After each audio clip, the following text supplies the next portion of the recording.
Oh, good evening, everybody. Sir, good evening, sir. Hello. Sir, am I audible? Yes, you are very much audible. Thank you, sir. Professor Uh, Ugrad is here. yes, sir, he is here, sir. I'm very much here, Professor. Smart man. Not so. Okay. Am I audible? You are audible, but one thing, Urgad, you keep it in a rotate mode and horizontal mode so that entire scene will be covered because we are going to record it and upload it on our YouTube channel. Yeah, now it's fine. Fine. Yeah, fine. Thank you. So shall we begin? It's 7:5 p.m. Yes, we can. Sorry for delayed joining. Anyway, No you issues, can sir. start, madam. Yes, sir. Very good evening to all. Very respected all my faculty members and IQC coordinator, Saudagar sir, and co-coordinator Rajeshwari ma'am, and our beloved principal, Dr. Gurnath Badge sir is here. And today we have invited Bhimsen Urgad, Assistant Professor of English from Municipal Degree College, Lakshmeshwar, to speak on a topic, one of the poems prescribed by Edmund Spenser, Amoretti 3, the Soveriegn Beauty. The intention to begin with this series, because we're about to start the series from today onwards till 6th of April.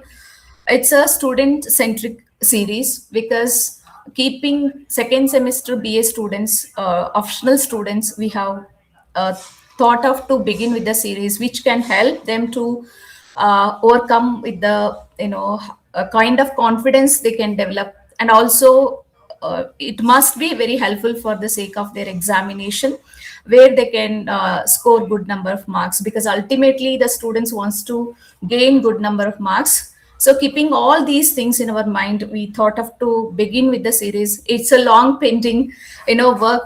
The day when I joined to the college, and Badge sir insisted me to begin a series, and today we are about to start with the series. And today Bhimsen Urgad will speak, and tomorrow it's a 10 days series. And tomorrow on Palli George Herbert, Divya, Assistant Professor of English, Government First Grade College, Sintanuru, she is about to speak. On His Blindness by John Milton, Ramchandra Hegde, Assistant Professor of English, Government First Grade College, Gadag, he is about to speak. And to Celia Ben Johnson's, Dr. Ravi Bellad, lecturer in English, Government First Grade College, Hubli, he is speaking. And Of Revenge, an essay written by Francis Bacon. B.R. Chingundi, Assistant Professor of English from Kelly's JT College, Gadag. Red Rose by Robert Burns. Keshav Jagirdar, Associate Professor of English from Government First Grade College, Gadag. The Sun Rising, John Duns. Praveen Korlalli, Assistant Professor of English, JSS College, Dharwad. The Man in Black, Oliver Goldsmith. Somu Ramgiri, Department of English, is a research scholar and also JRF cleared student, Karnataka University, Dharwad. Preface to Shakespeare is going to be delivered a talk by Chetan Raj B, Assistant Professor, Government First Grade College, Moodalgi, Belgaum District. Midsummer Night's Dream, a play written by William Shakespeare. A talk will be delivered by Shilpa Ardur, Assistant Professor of English, JSS College, Dharwad. And this series definitely very beneficial to all the students. With that intention, we have thought of to begin with such series. And virtual mode can help to all the students. They can easily join. And also we are going to record it and upload it on a YouTube channel, which can also helpful for all the students across different colleges which are studying under Karnataka University, Dharwad. I heartily welcome all of you for this wonderful evening special talk, which is going to be delivered by Bhimsen Urgad.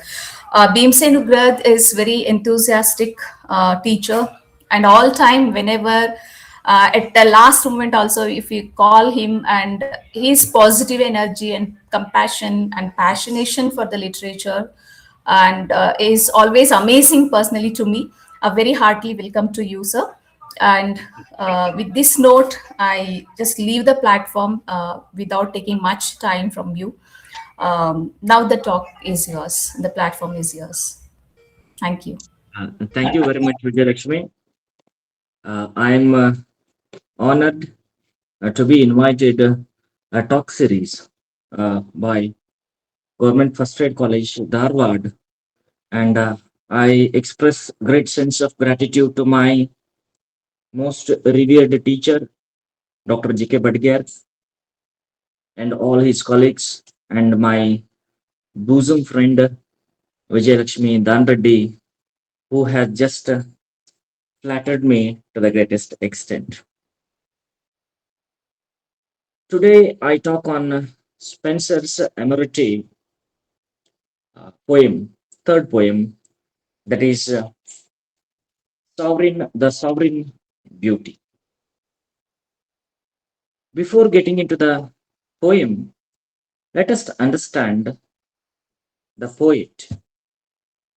As we all know, and students are already being introduced to the 16th century English literature, which is famously known as Renaissance literature, as well as Age of Shakespeare. Spenser, even it is also known as Nest of Singing Birds also, because it had many a great poet in 16th century. Spenser and some historians, some literary historians perhaps, they begin 16th century with Spenser. Uh, some historians,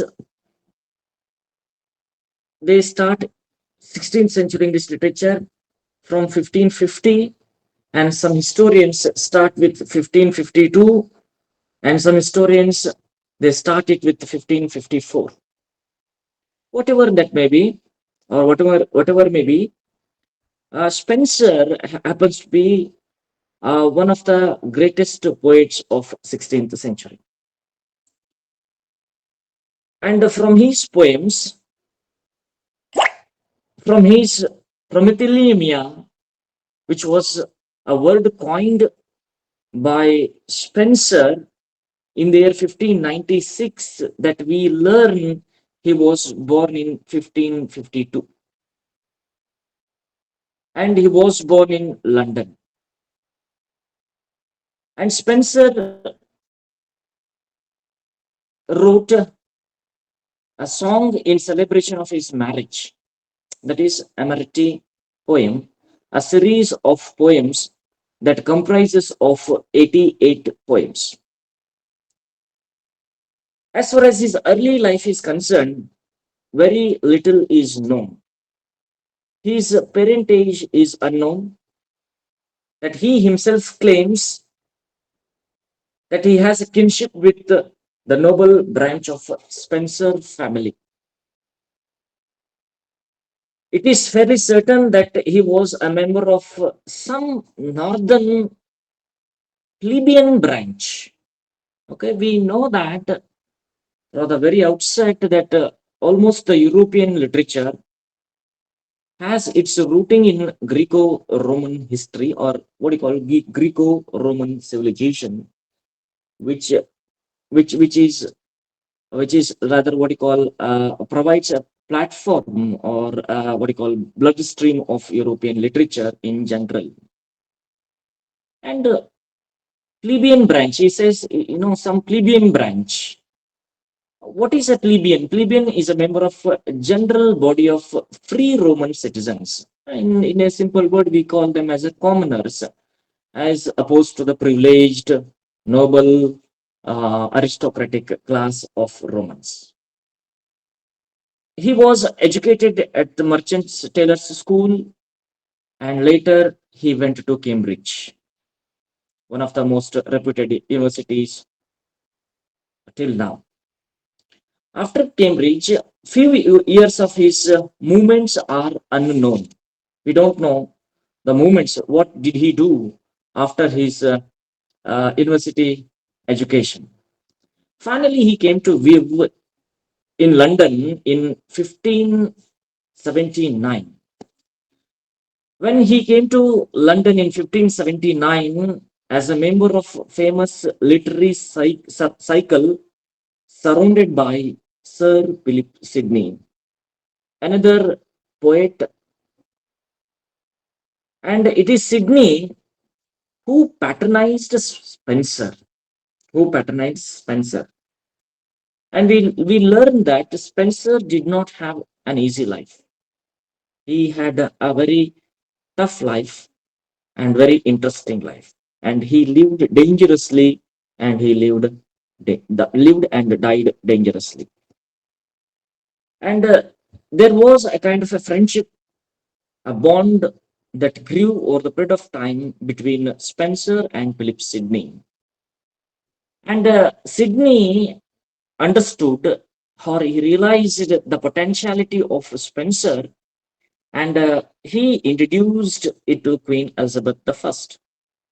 We know that she patronized and she supported many a writer, and immediately she liked Spenser.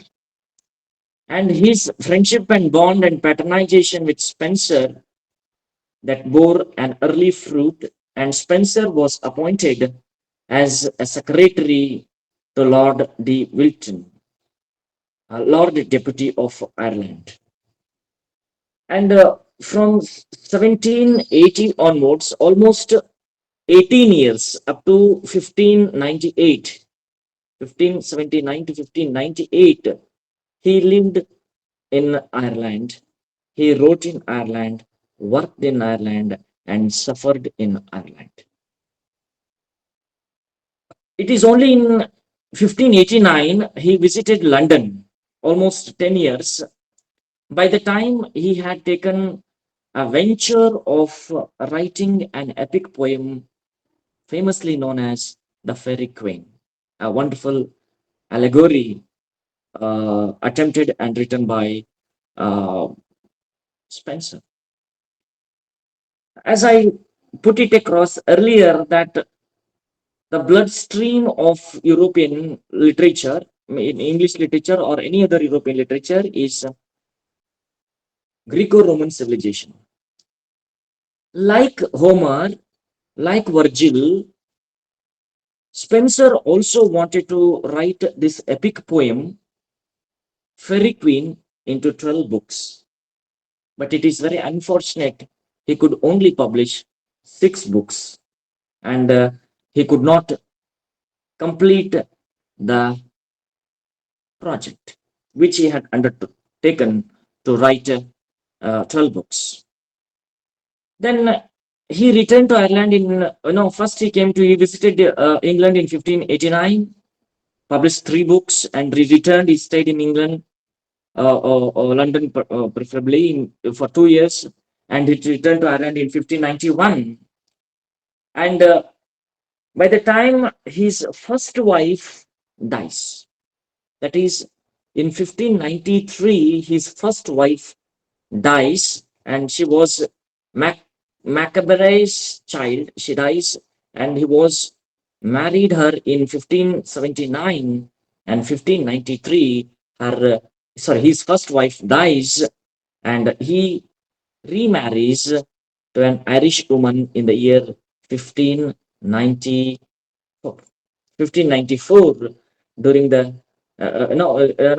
he's on the death of his first wife in 1593. He remarries in 1594. He marries to an Irish woman. And in 1598, during the rebellion, one of his children perished in the fire. And that was too much for Spenser, and he could not handle it. And he was found, after this incident, he was found as a disappointed and ruined man. And ultimately, he died in the year 1598. And Ben Jonson writes that Spenser died for the lack of bread. For the lack of bread.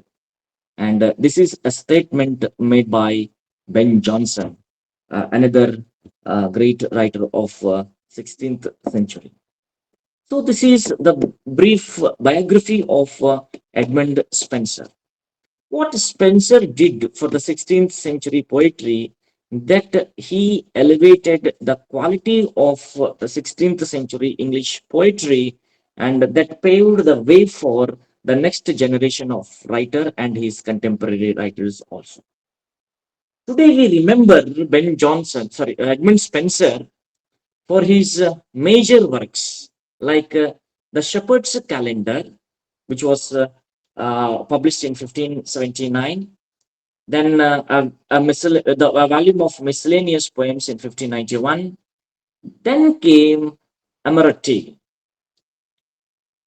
a series of poems, or what you call sonnets, 88 Petrarchan sonnets. It was published in 1595. From which this series or this collection of poems, your poem, that is the Sovereign Beauty, which happens to be the third poem in the series of 88 poems, is prescribed for your second semester DSCC English studies. Then between 1589 to 1596, Fairy Queen appeared in installments. In 1589, he published first three books, and in 1596, he published remaining three books. Okay, means the first half of our call, he planned it in two halves, but unfortunately he could not complete it. And the second next three books, they were published in 1596, and he planned to write it in 12 books, and we know that he could not complete it. And his another important poem, that is Astropel. It is written on the death of his friend and patron, Sir Philip Sidney. And another important contribution of Spenser is Prothelemania, is allured by T.S. Eliot in his Westland. And today we remember Spenser as the greatest writer, and his reputation rests on Fairy Queen. Okay, this is the brief background of biography of the author and his major works. Now we come to the poem, The Sovereign Beauty, one of the poems in a series of poems of Amoretti. And we already know that he wrote it when he remarried in 1594, and he greatly admires the beauty of his wife. And like most of the writers of the time, including Shakespeare and all, it is a love poem, and there were two major themes during 16th century. It was either love or friendship. It was the major theme of sonnets. And what is a sonnet? Sonnet is a 14-line poem, okay, which was started in Italy by an Italian writer, Petrarch. It started in a region called Sicily in Italy, and he wrote the poems in 14 lines, and that is called as a sonnet. Sonnet is a 14-line poem. We have two types of sonnets. One is Petrarchan sonnet, which is also known as Italian sonnet. Then the second one is Petrarchan sonnet, or we call it as English sonnet or Shakespearean sonnet. Both are written in 14 lines, but there is a difference in rhyme scheme and in the structure of the poem, but nonetheless both sonnets are written in 14 lines. If the poem exists only in 14 lines, we call it as a sonnet. Not less, not more. Even if it is 13 lines, we cannot call it as a sonnet. If it is 15 lines, we cannot call it as a sonnet. Okay, it is compulsory, okay, that a sonnet should have 14 lines. So the two major, or the major difference between Petrarchian sonnet and Shakespearean sonnet or English sonnet is that the early 16th century writers, they practiced Petrarchian sonnet or Italian sonnet. Italian sonnet has two stanzas. The first stanza is called as an octave, which consisted of 8 lines, and the second stanza was called as sestet, which was consisted of 16 lines, sorry, 6 lines. And there was a physical gap between first stanza and the second stanza, that was that is known as kashora. And usually the rhyme scheme was AB AB, BC BC, CD CD, and E E. And this is what is being practiced or used by Spenser in this poem, The Sovereign Beauty. Whereas Shakespearean sonnet, if you look at Shakespearean sonnet, it has 4 stanzas, 3 quatrain, and a couplet. A quatrain means a stanza of 4 lines, okay, which is followed by a couplet, that is a stanza of 2 lines. This is Shakespearean sonnet. This is Shakespearean sonnet. This is the difference between Shakespearean sonnet and Petrarchian sonnet. So this present poem, which is on your syllabus, that is The Sovereign Beauty, which is in Petrarchian style, Petrarchian sonnet style, and the rhyme scheme is AB AB, BC BC, CD CD, and E E. That is the rhyme scheme of Sovereign Beauty. Since the author has not given title to the poem, we usually consider the first line of the poem, as the title of the poem. So what I do is, I make it very simple and easy. I read, or I recite the poem, and I interpret, and I leave it to the chairman for questions and other things. Let us recite the poem. The sovereign beauty, which I do admire, witness the word how worthy to be praised. The light whereof hath killed heavenly fire in my frail spirit, by her from baseness raised. That being now with her huge brightness dazed, base thing I can no more endure to review, but looking still on her, I stand amazed at wondrous sight of so celestial hue. So when my tongue would speak her praises due, it stopped is with thought's astonishment, and when my pen would write her titles trace, it ravished is with the fancy's wonderment, yet in my heart I then both speak and write the wonder that my wit cannot indict. This is how the poem reads. So Spenser in Amoretti, or in this poem, describes or we come to know that speaker's profound admiration for his beloved or his wife, and he admires her beauty. And when he starts admiring the beauty, and his spirit is rather elevated by her beauty, and he is spiritually elevated, not physically, he spiritually elevated.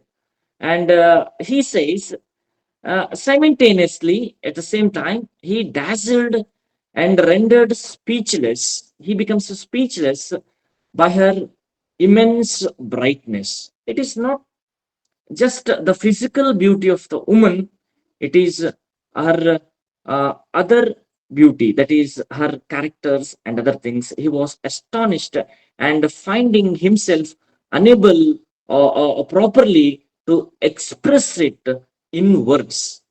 His words failing when he starts admiring.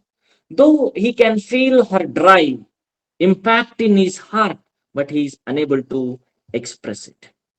If you look at the first four lines of the poem, we know that the speaker praises the beauty and he calls her as a not an ordinary beauty, he calls her as a sovereign beauty.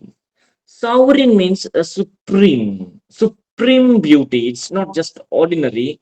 And he calls it as a celestial. She is celestial. The word celestial is used by other writers also. And if you read Kalidasa's poem, Kalidasa's play, Abhijnana Shakuntalam, and there Kalidasa writes that she was not an ordinary earthly woman. Shakuntala was not an ordinary earthly woman. She was celestial. Celestial means a beautiful woman from heaven, from the sky or heaven.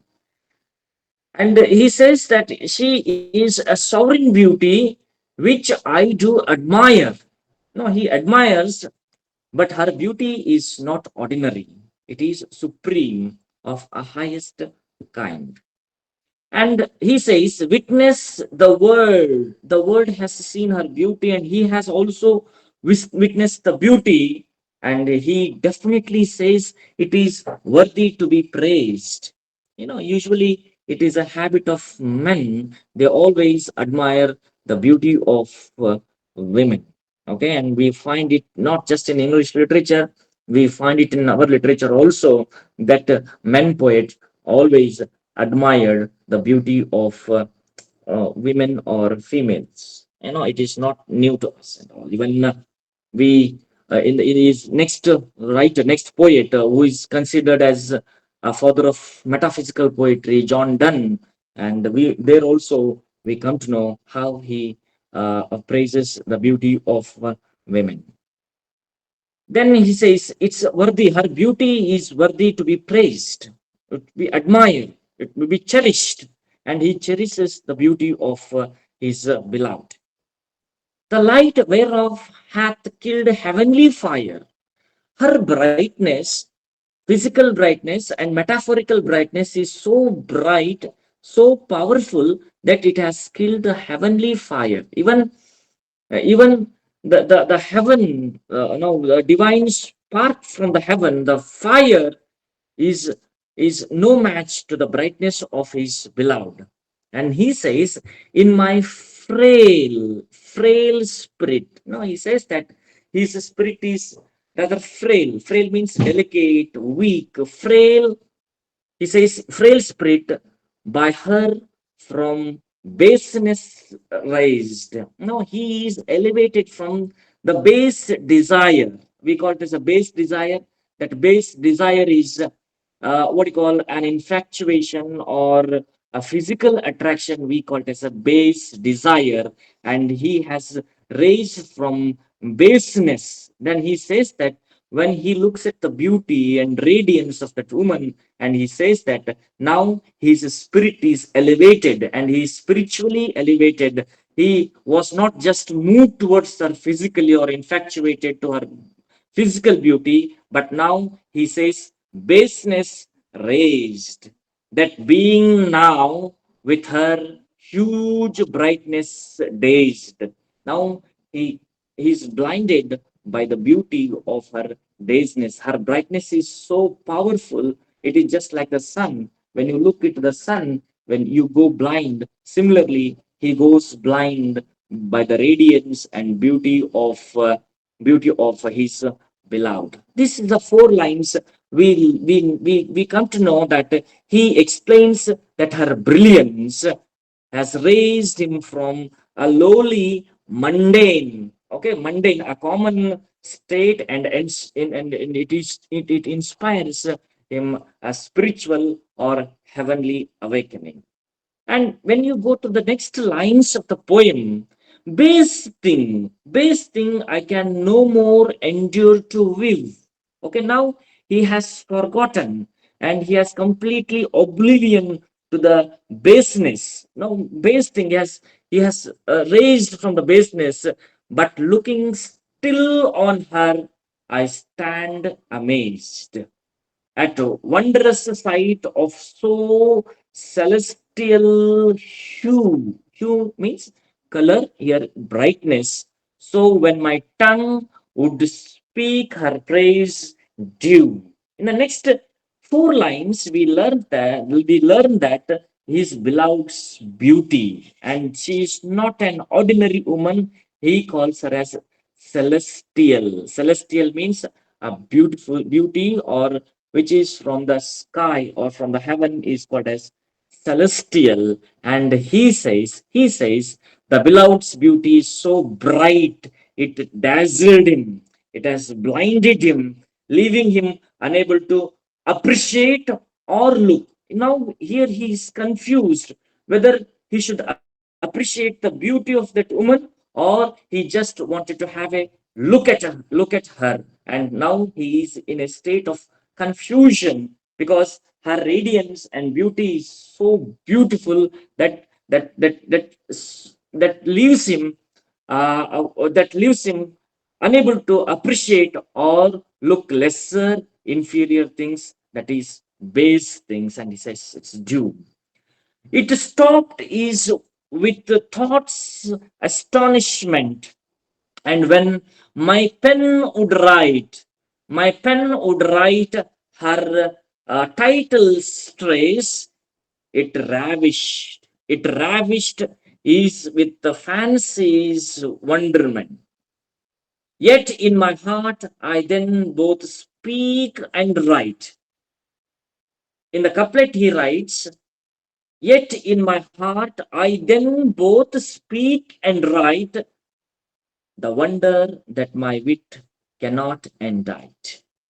And in the next next four lines, he says that when the speaker tries to speak or to write her praise, he is stunned into silence. And he says that his words have failed him and he is unable to capture his emotions in words.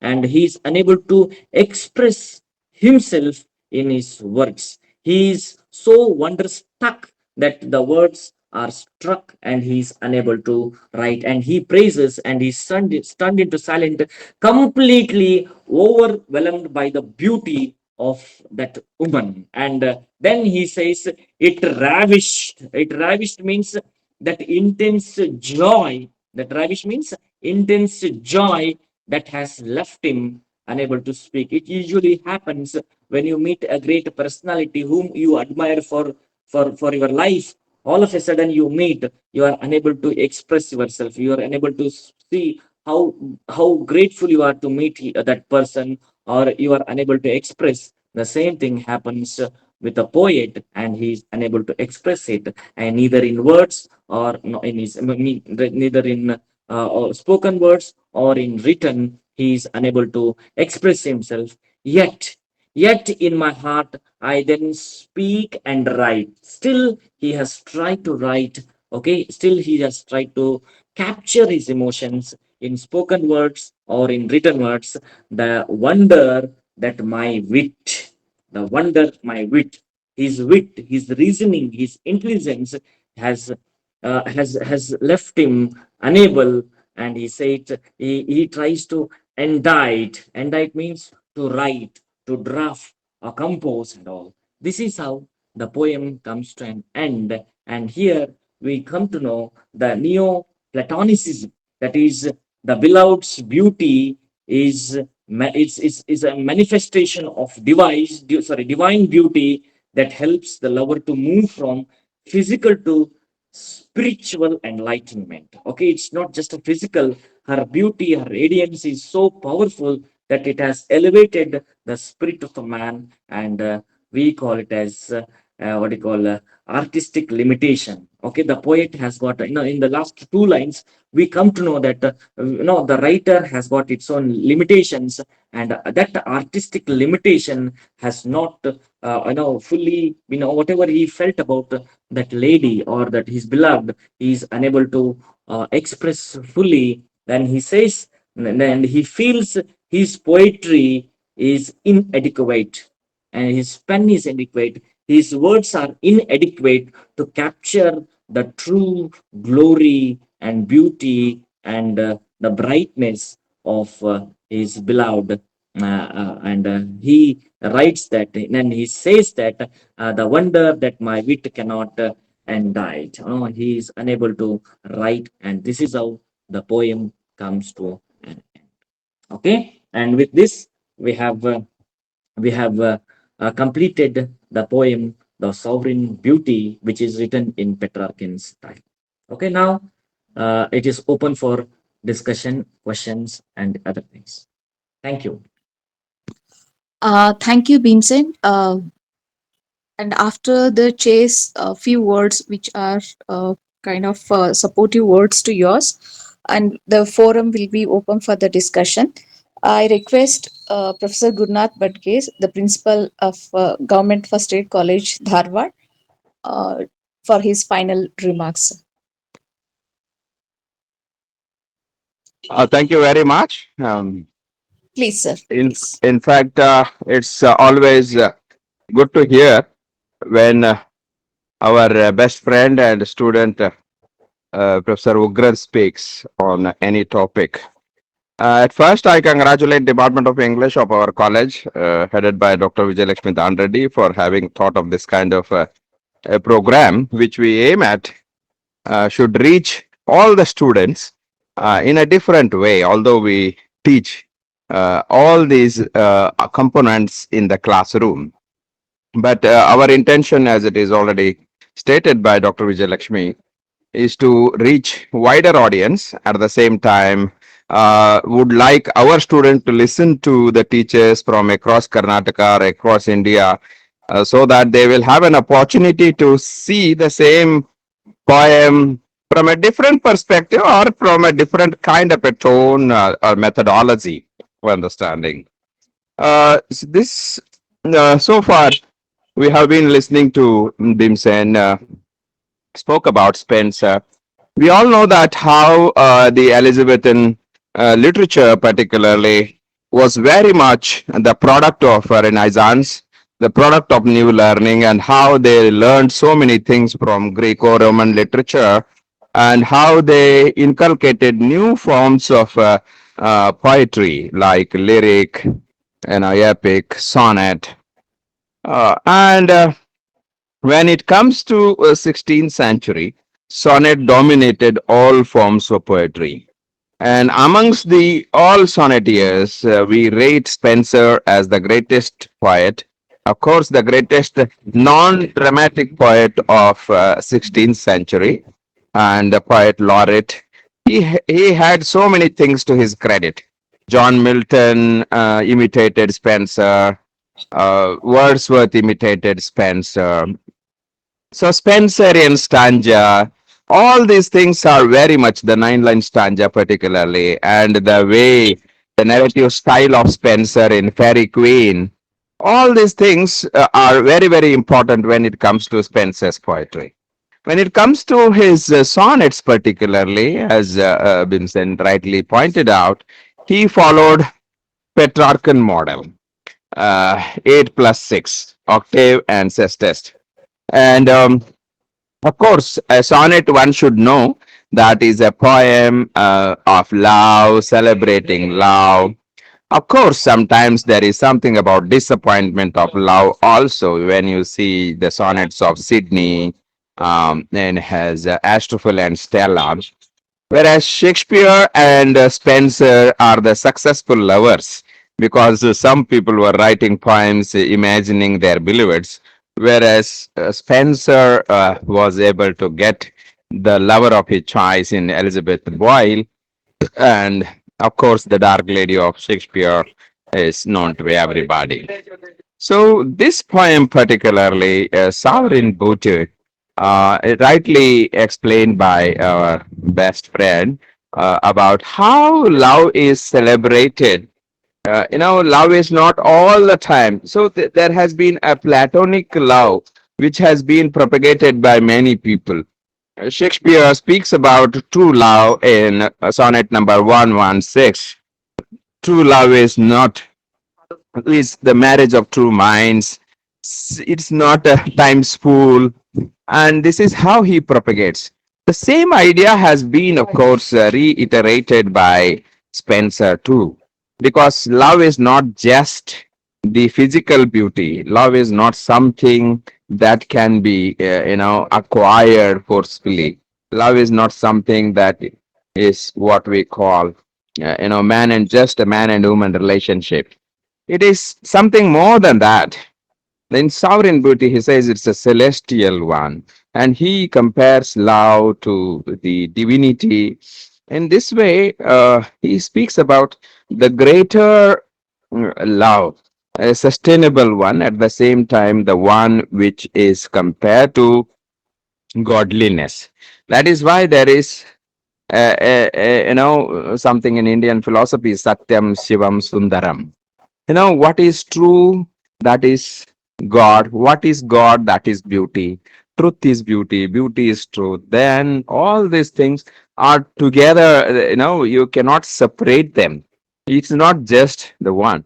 So, in this way, Spencer really speaks. Professor Ugrad also quoted from Shakuntala. One of the, Kalidasa is one of the greatest poets celebrating beauty in India, Sringara and all this. So, in this way, again, there are people who lost their love because either the beloved or the lover itself is in a wrong perception of love. There are two poets again. John Keats writes, La bella dame sans mercy. A And beauty without mercy. mercy is nothing. A beautiful lady without mercy is not a beautiful lady. Similarly, W.B. Yeats speaks about the same thing in his poem, Prayer for My Daughter.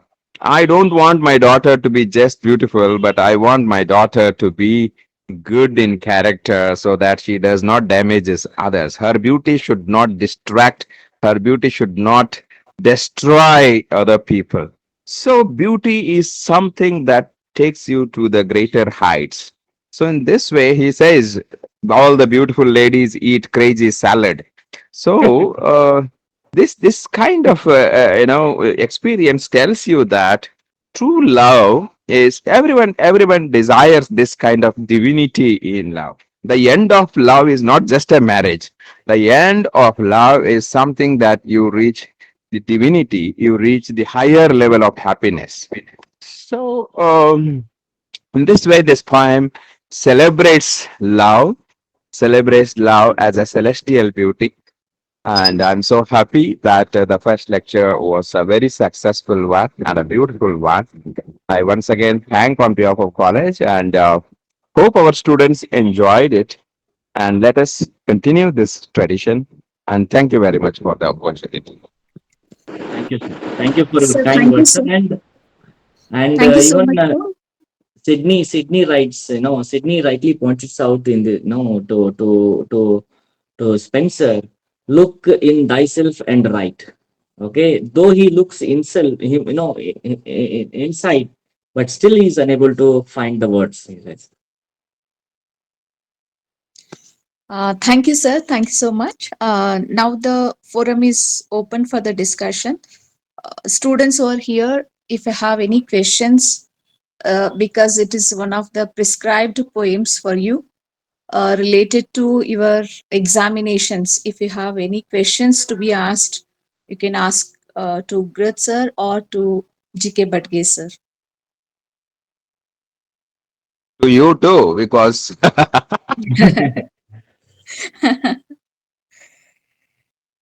Sir, on behalf of my students, because when we practically, face some kind of, the students face some so many challenges, especially, particularly the first year students, uh, getting into the literature with so many dimensions is not an easy job for them. And ultimately what they ask is, and how should we write the answer to the question, how we should get into these kind of text, in case keeping one thing in their mind, always they raise this question, how should we begin with our preparations to gain good number of marks. This is always the question raised by the students.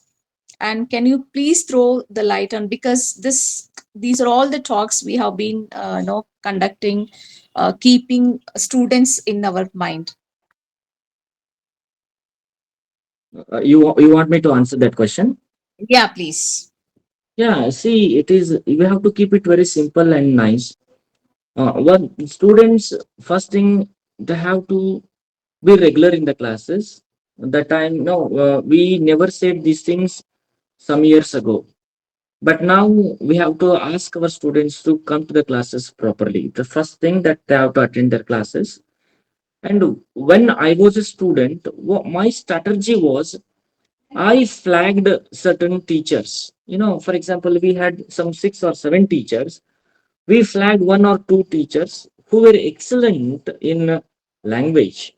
You know, our students are excellent in understanding and interpretation, but they become a failure when it comes to express it in English.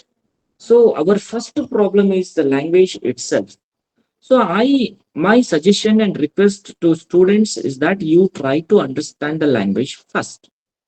And there are so many gadgets available to understand the language. And then the immediate gadget is your teacher. Talk to them in English as much as possible. And when you fail to say certain things and ideas, you will definitely seek the help of the teacher. That is the first thing that you have to try.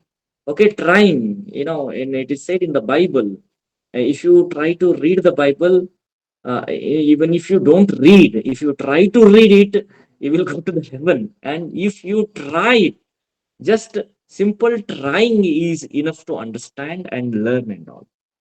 And the second thing is reading the books. The reading the books of, I mean, not just the literature books, you know, any books for that matter, which is in English. Let it be a magazine or newspaper and all. So that is, you know, what is the lacuna? What's the problem? I feel that the language itself. Once we start understanding and comprehending the teachers and concept and all, they will definitely pick up. That is, second proposition is that they have to try to read and understand. So when it comes to passing the examination, the big question is passing the examination. For examinations, we have to work smartly.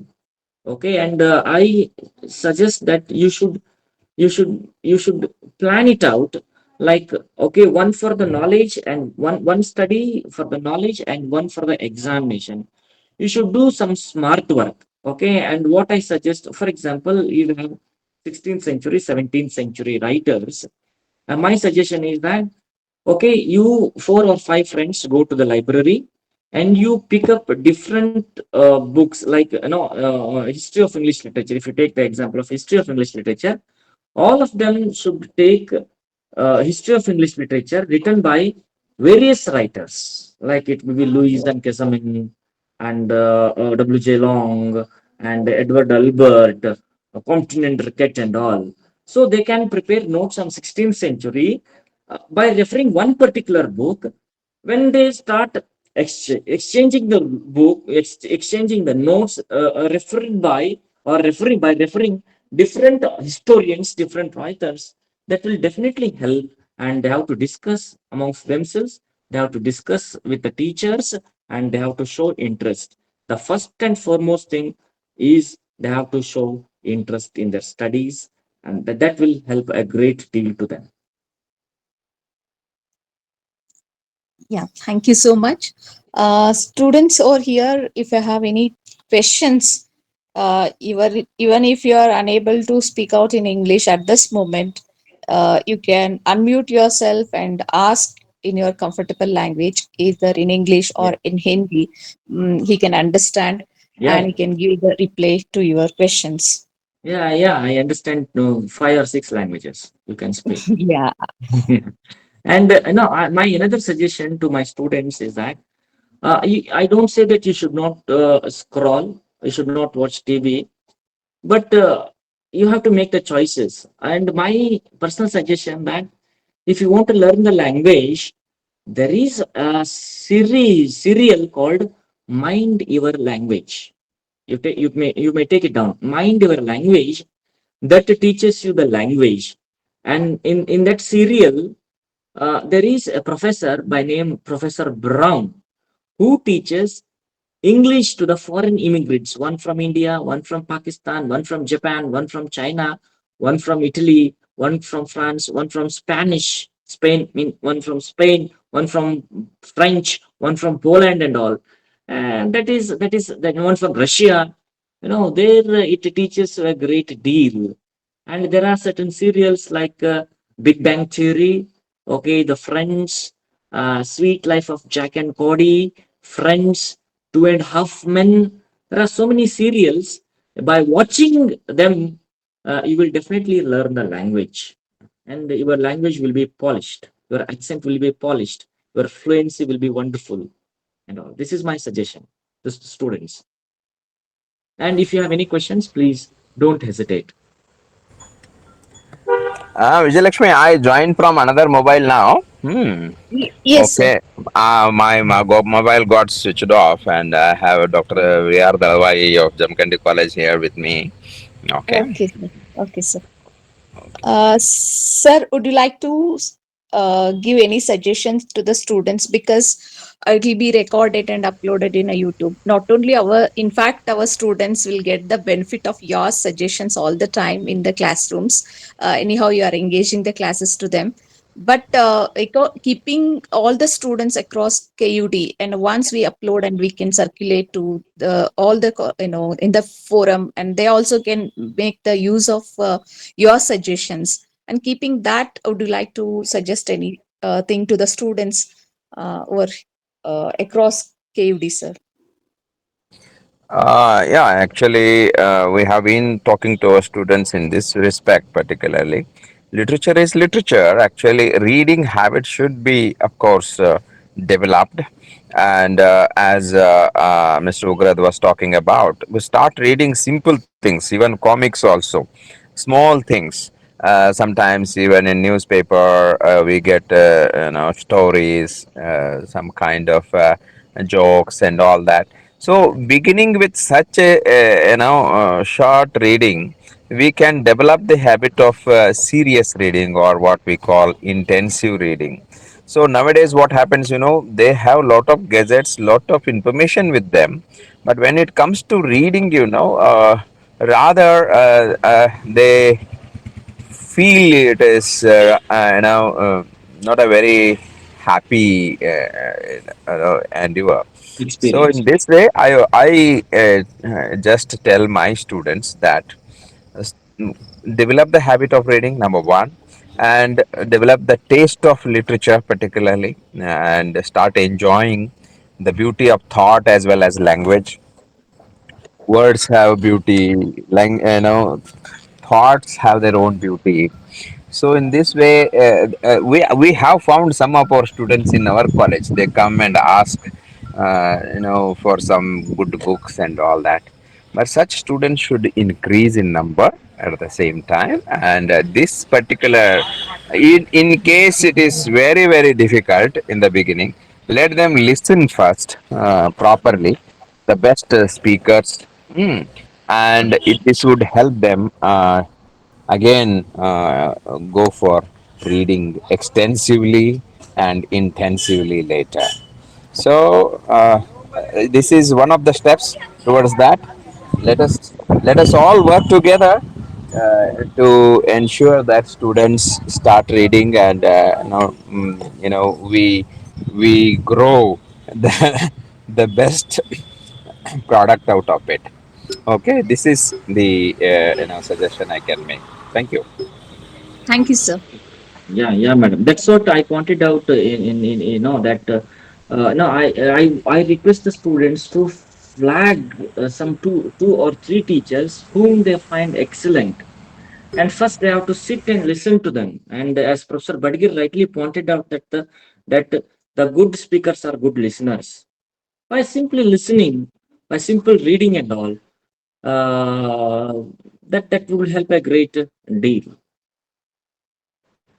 Let Very them true. read. Yeah, let them read. Let them read. Even at one point they don't understand, but eventually they will learn. They will learn, and we have to develop a reading habit. Earlier, when I had optional students in my classes, I used to go with a novel, particularly novel. Novel is the best way to learn a language. One is novel, and one is the best way to learn a language is to speak it. I used to make them speak, and at least I wanted my students to read one page loudly in the classroom. And I too read, and I made them to read also. So that they were the days that will help. Yes. Um, yeah, any students, it's a final call for you. If I have any questions to be asked, you are very open.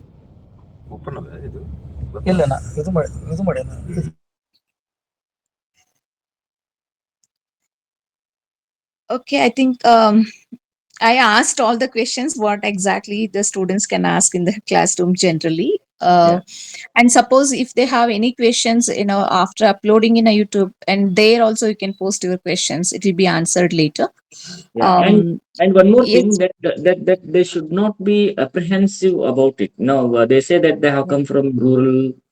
They studied yeah, in Kannada that's medium. These are the apprehensions. I too was from rural. I too was mhm, from Kannada medium. I failed in my SLC examination in English. I failed in my UC examinations in English.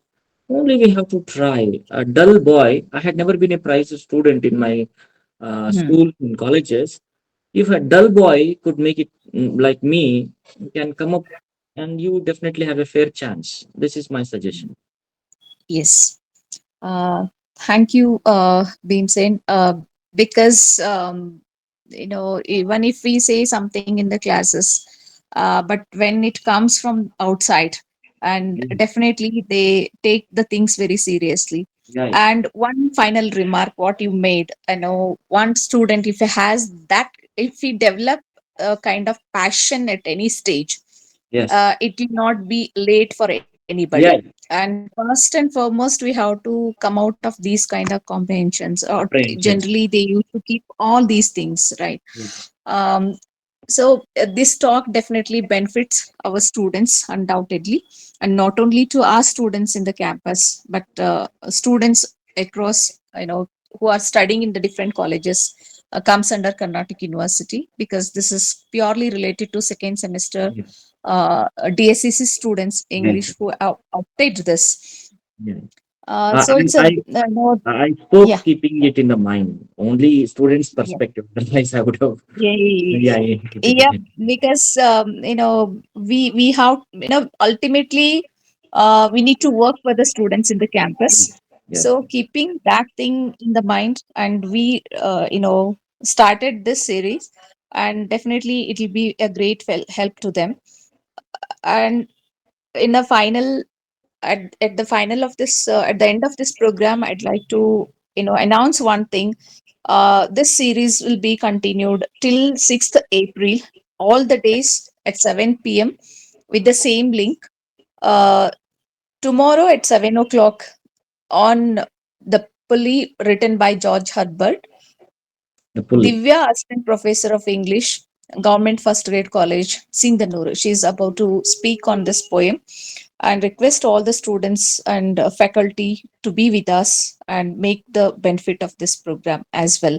And also, you'll be joining with us in all these 10 days.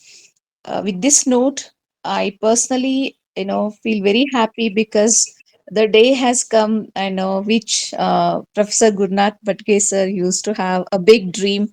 And let us begin with something. Let us begin with something. And sir, as you said, we started our journey, and it's the beginning of our journey, and it will be continued. Which can we do the best for the sake of students, sir? Yeah, in fact, And it's a great time, and I thank you and congratulate you for taking all the pains and starting it. no, it's not a And pain, sir. It's a and pleasure. and I There is request you to always a continue. pleasure in faith. And I request you to continue the tradition. Actually, Bhimsen, it Yes, was a sure. forum dream. Forum Yeah, dream yeah, we yeah. have realized through Perfect. our college. Yeah, yeah, yeah. You see, when me and you, we have been struggling, and now Vijay Lakshmi has Yeah. joined. She is very enterprising, and let us see that. Let us rely on her. The way she worked in Katte, Dharwad Katte. I hope that she will work for this one also. Yeah, definitely, sir. When we begin with We will make something, it a and great we success. definitely Yeah, yeah, will maintain that consistency, maintaining that consistency was a big challenge. But when we work together as a team, and yeah, definitely there is a big success. And yeah, the biggest guiding force is with me in the college yeah, yeah, now. yeah. All time, And boosting up with a let this great energy. let the series continue. We will Yeah, find the sure. resource persons. If we Yeah. don't find any resource person, you are always there. Badgir sir is always there, and I am always there.